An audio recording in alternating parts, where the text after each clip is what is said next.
नमस्कार दोस्तों, स्वागत है आपका मेरे इस चैनल में।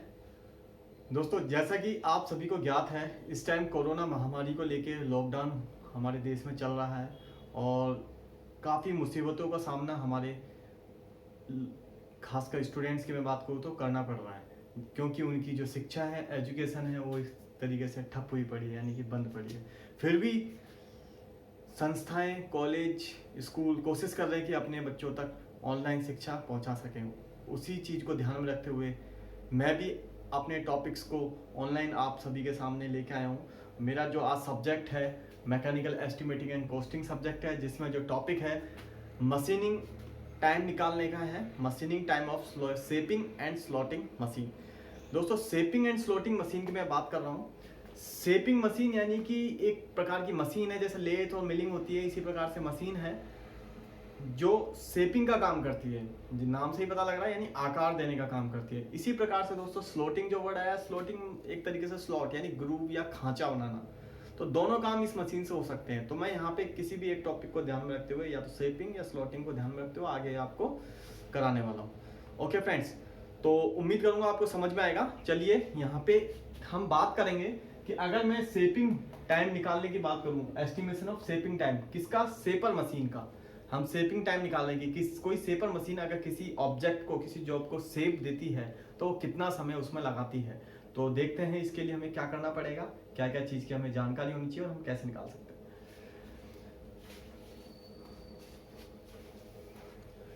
दोस्तों, सबसे पहले मैं बात करूंगा कि इसके लिए हमें किस किस की जानकारी होनी चाहिए। जब शेपिंग मशीन कोई भी काम करती है तो उसमें हमें ध्यान रखना होता है, एक तो फीड, उसमें उसमें रैम होता है। कुछ मैं आपको हाथ से मूव करके दिखाना चाहूंगा।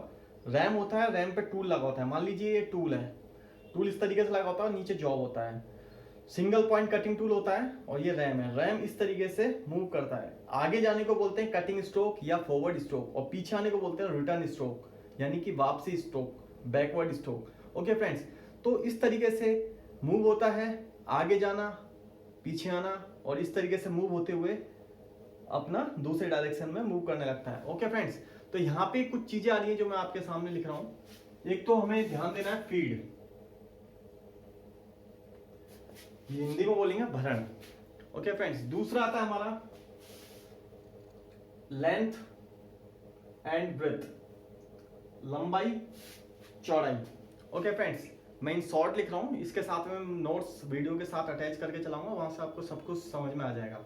ओके दोस्तों, तो लेंथ एंड ब्रेथ, लंबाई और चौड़ाई जो हमें ध्यान में रखनी है।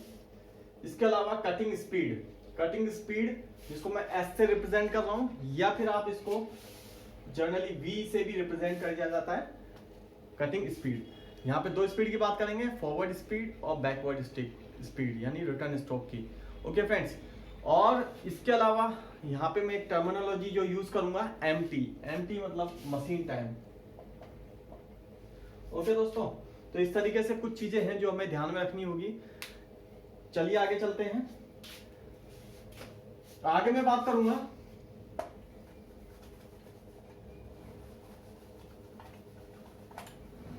मशीन टाइम की। मैंने बात की थी मशीन टाइम हमें निकालना है, तो मशीन टाइम निकालने के लिए फ्रेंड्स मैं यहां पे वर्ड ला रहा हूं, एक शब्द बोल रहा हूं, टाइम। आप जानते हैं कि बचपन में हम जब मैथ्स के सवाल किया करते थे तो वहां पे समय निकालना पड़ता था, हमें समय निकालते थे मैथ्स में। यानी कि कोई आदमी है या कोई कार है 100 किलोमीटर पर आवर की स्पीड से जाती है और टोटल 100 किलोमीटर जाती है, तो बताइए टाइम कितना लगेगा। इस तरीके से हमने फॉर्मूले यूज किए थे, यानी कि डी बराबर टाइम बराबर डी अपॉन एस, यही लिखा करते थे। यानी कि speed distance upon total distance travel, कितनी दूरी तय की अपॉन टाइम, वो स्पीड कितनी थी। ओके फ्रेंड्स, तो इस तरीके से हम आराम से यहाँ पे हमारा टाइम निकाल पाते थे। ओके फ्रेंड्स, इसी तरीके से मैं यहाँ मशीन टाइम निकालूंगा। जिस टाइम मैं ये निकालूंगा उस टाइम मेरा जो टारगेट होगा वो कौन होगा? रैम। रैम पे जो टूल होगा अभी मैंने जो बताया मूव करेगा कि वो किस स्पीड से मूव करता है। ओके फ्रेंड्स, चलिए तो मैं मशीन टाइम की बात करता हूं। मशीन टाइम मैं शॉर्ट में लिख रहा हूं यहाँ पे, एम टी बराबर total distance travel upon S, या वी एल, वी कुछ भी ले सकते हैं आप, एस या वी कुछ भी ले सकते हैं आप, मैंने यहाँ वी कर दिया है। इसी के साथ में दोस्तों अब मैं बात करता हूँ यहाँ पे दोनों स्ट्रोक्स की, return stroke and forward stroke. तो सबसे पहले फॉरवर्ड यानी कि cutting stroke.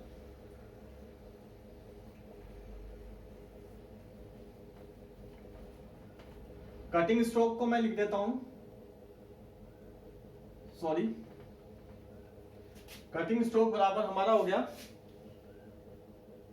L plus small l upon V सी।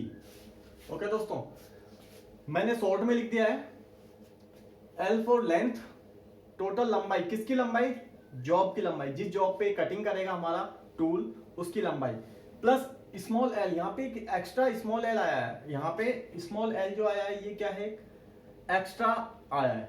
क्या है ये कांस्टेंट है जो कि मैंने किसके लिए लिया है, जब हमारा जॉब पे टूल कटिंग करेगा तो जब उसने चलना शुरू किया था, किसने, टूल ने, यानी कि ये हमारा जॉब है और ये टूल है। टूल जब चलने लगेगा तो दोस्तों हमेशा टूल मूव होने से पहले कुछ डिस्टेंस पहले शुरू करता है चलना, यानी कि बिल्कुल इसके टच करा के हम शुरू करेंगे, और उसके बाद भी टूल हमारा जब आगे तक जाएगा तो आगे तक जाएगा, थोड़ा सा इससे एक्स्ट्रा मूव करेगा, है ना। तो ये जो एक्स्ट्रा मूव कर रहा है ये फिक्स होता है, फिक्स कर दिया जाता है, तो वो कांस्टेंट, इस चीज के लिए मैंने यहाँ पे L रिप्रेजेंट किया है। ओके दोस्तों, किसी भी एक साइड से कटिंग स्ट्रोक जब चल रहा है तो कटिंग स्ट्रोक में हमने यहां से कंसीडर कर लिया जो मूव हो रहा है। ओके फ्रेंड्स, इसी तरीके से मैं दूसरा लेता हूं, रिटर्न स्ट्रोक।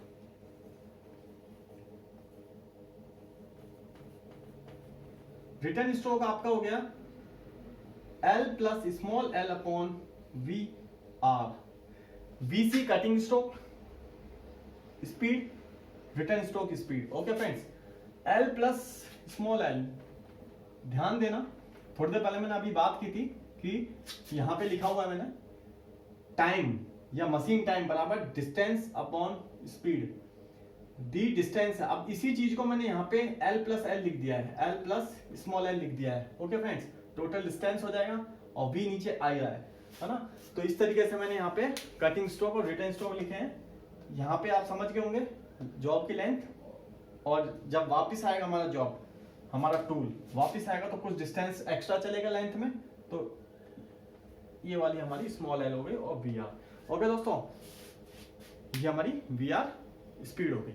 तो चलिए फिर इस तरीके से हमने कटिंग स्ट्रोक निकाल लिया। कटिंग स्ट्रोक निकालने के बाद अब आगे क्या करें हम, आगे हम बात करेंगे नंबर ऑफ साइकिल्स की।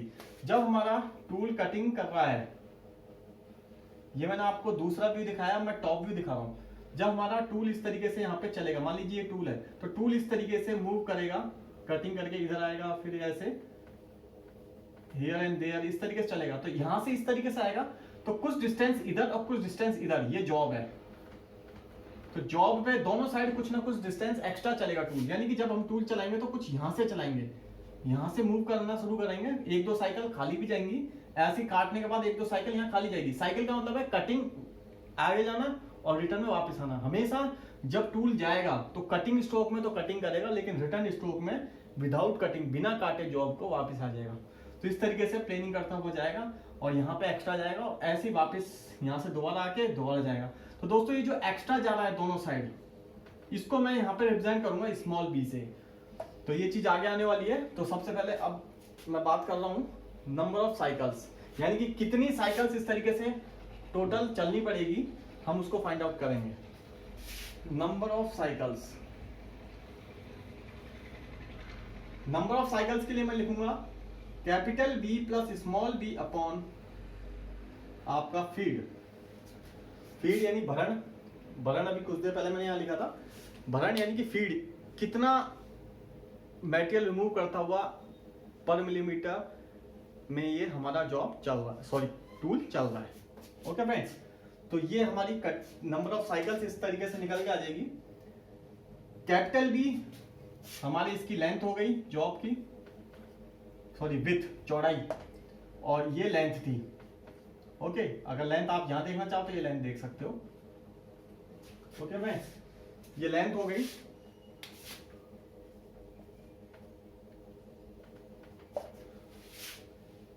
इस तरीके से हम यहाँ पे नंबर ऑफ साइकिल्स निकाल सकते हैं। ये कांस्टेंट है बी, स्मॉल बी और स्मॉल एल, इसकी वैल्यू गिवन होती है। नेक्स्ट हम बात करते हैं इसके बाद मशीन टाइम की। मैं इन चीजों को रब करना चाहूंगा फ्रेंड्स, मिटाना चाह रहा हूं।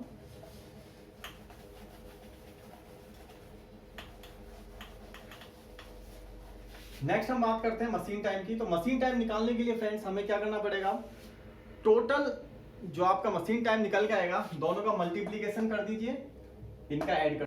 टोटल टाइम, टाइम कौन सा टाइम दोस्तों, कटिंग स्ट्रोक के और रिटर्न स्ट्रोक के दौरान जो टाइम लगा था वो एक साइकिल के लिए था।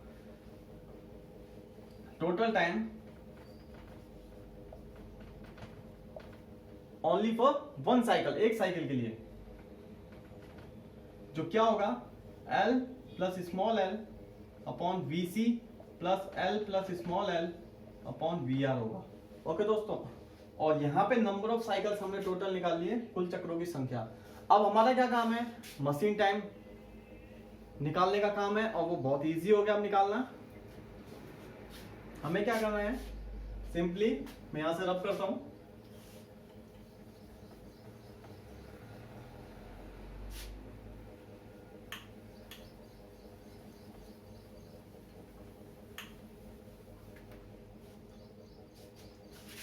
मशीन टाइम बराबर नंबर ऑफ साइकिल्स, चक्रों की संख्या गुना मल्टीप्लाई टाइम पर साइकिल। टाइम पर साइकिल, एक साइकिल पे कितना टाइम लगा। तो नंबर ऑफ साइकिल्स अभी हमने निकाल ही लिया था, क्या था वो, capital B plus small b upon F गुना multiply capital L plus small l upon VC plus capital L plus small l upon VR। Okay दोस्तों, तो इस तरीके से यहां पे हमने इन चीजों को लिखा, और यहां पे आप देख रहे होंगे small capital L plus small l, capital L plus small l common आ रहा है, और VC VR सेपरेट है, और यहां पे ये चीज अलग है।